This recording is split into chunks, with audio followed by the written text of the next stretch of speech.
السلام عليكم ورحمة الله تعالى وبركاته. soo dhawaada asxaabay, waxaynu barnaamijkeena ku soo qaadan doonaa haduu hadlayno qaar ka mid ah waxyaabihii laga helay badda hoosteeda, waliba qaar ka mid ah kuwa ugu sii layaabka badan leh.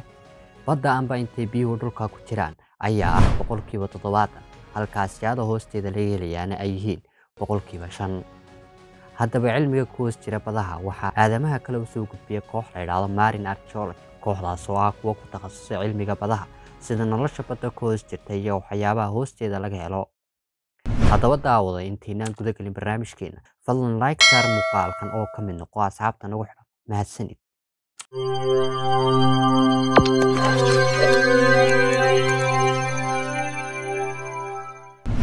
magaaladii laga helay badda hoosteeda waxaan u malaynayaa inay dhacdadanu ama kaabka ugu noqotay amba ay tahay markii kugu horreysay ee aad maqasho. haddaba magaaladan baddan hoosteeda laga helay ayaa waxaa la yidhahaa Pablo Berti. magaaladan ayaa waxay ku taalay koonfurta waddankaasi Greega, waxaana lagu qiyaasaa inay magaaladan jirtay 5,000 oo sano. taasina waxay magaaladan ka dhigaysaa mid ka mid ah magaalooyinka ugu taariikhda amba da'dan weyn leh ee badda Mediterranean-ka, maadaama ay jiraan magaalooyin kale oo badda hoosteeda laga helayo. waxayna taariikhanadu sheegayaan in sababta ugu weyn ee sababtay in magaaladuna ay hoos marto biyaha hoostooda ayaa ah dhulgariyo isku xigay oo halkaasi ku dhuftay. taasina waxay sababtay inay baddu liqdo guud ahaanba magaaladaasi, maadaama ay ku taalay magaaladan meel u dhow badda.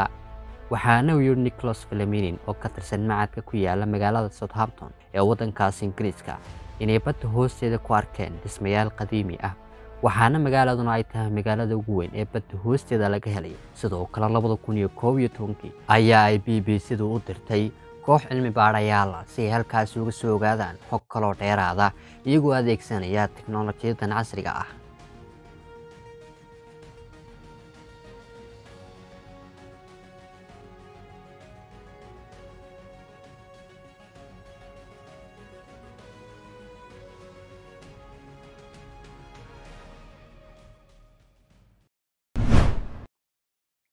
farshaxanka hoose ee badda Granada inta badan badaha hoostoodu ma ahan sida badda Granada oo kale, waxayna baddanu badaha kale kaga duwan tahay in sagxadda hoose ee baddani aad ka helayso qalfoofyo sida aadamaha oo kale loo farshaxameeyey. jasiiradda Granada ayaa ah mid aad u qurux badan oo ku habboon dalxiiska, waxayna dadka had iyo jeer ala jecel dalxiiska ay jecel yihiin inay marum halkaasi aadaan si ay u soo arkaan waxyaabaha cajiibka leh ee badda hoosteeda laga helayo. baddan ku taala Granada waxa uu farshaxanka weyn ee la yaqaano Jason Darius Taylor oo u dhashay waddankaasi Britain uu ku sameeyey badda hoosteeda wax afka qalaad loogu yeedho sculpture. waxaana uu farshaxankan bilaabay waxyaabaha badda hoosteeda lagu qurxinayo sanadkii 2006.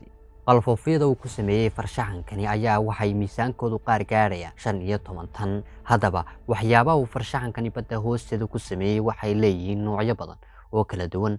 sida aad muuqaalkan ku arkaysaan, waxaad arkaysaan koox caruur oo gacmaha si wada jira u wada haysataa nin baaskiil wata iyo ashyaa badan oo kala duwan.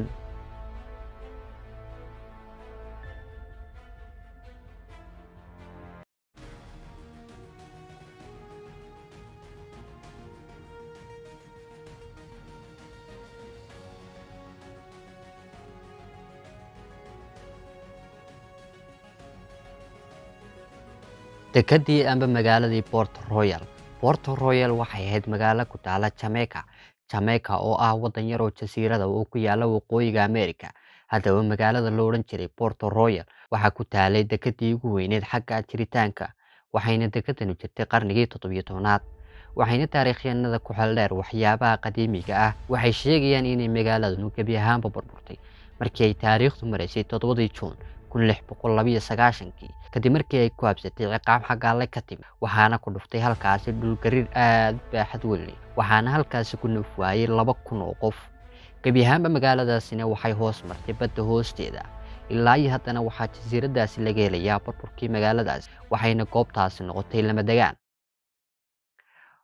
waxaana uu sheegayaa taariikhyahan lagu magacaabo Robert inay ka mid tahay meelaha ugu muhiimsan ee badda hoosteeda laga helayo, waxayna taariikhyahanada hadda joogaan isku dayayaan in xog kaloo dheeraada halkaasi ka soo saaraan. waxaana la sheegayaa intii aanay magaaladaasi burburin inay hoy u ahayd xumaanta oo dhan. sidoo kale taariikhyahan lagu magacaabo Charles oo isagoo dhankiisa dhacdadan buu ka qoray sanadku markuu marayay 1840 waxa uu buugiisa ku daray in koox halkaasi joogtay ay dadka ku qasbi jireen qofka wadada soo maraya inuu khamri cabo taasna ay ku ahayd waajib isku soo wada duuba magaaladan waxa loo aqoonsaday magaaladii ugu xumayd abid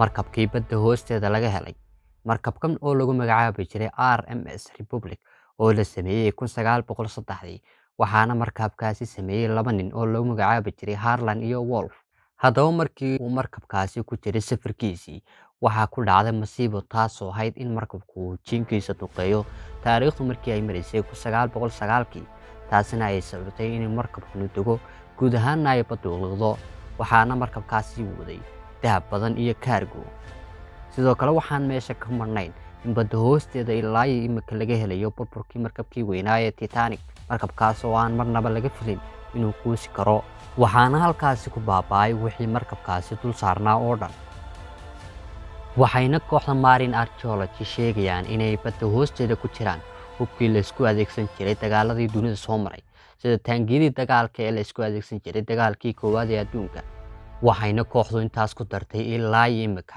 in la diiwaan geliyay in ka badan in badda hoosteeda ay ku jiraan 150 diyaaradood kuwaas oo dhammaantood burburkooda laga helayo dhammaan badaha kala duwan ee caalamka